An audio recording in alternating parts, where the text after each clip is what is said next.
Un nouvel incendie près de Marseille, un feu d'une grande violence. En seulement 2 heures, il a parcouru 8 km. Au moins 870 hectares sont déjà partis en fumée. 1200 personnes, dont de nombreux touristes en vacances dans les campings, ont été évacuées et ont dormi cette nuit dans des gymnases. Gérald Darmanin s'est rendu sur place cette nuit. Le ministre de l'Intérieur a salué le travail des pompiers.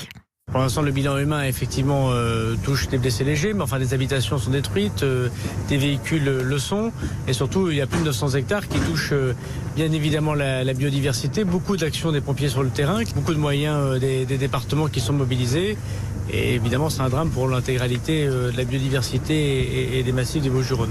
Gérald Darmanin, le ministre de l'Intérieur. Et toute la nuit, les pompiers ont lutté contre les flammes dans ce secteur des Bouches-du-Rhône. Stéphane Frangy, vous êtes sur place à Martigues pour Europe 1 ce matin. Quelle est la situation à présent ?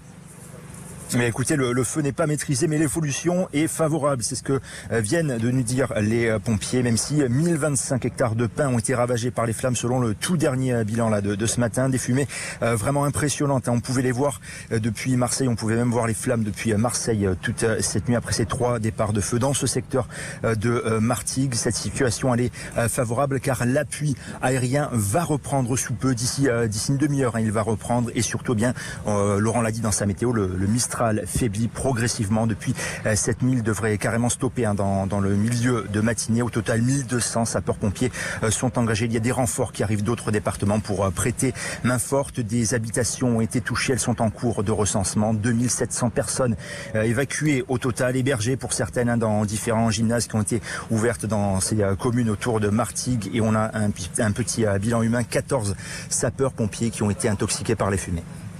Merci Stéphane Frangy à Martigues pour Europe 1.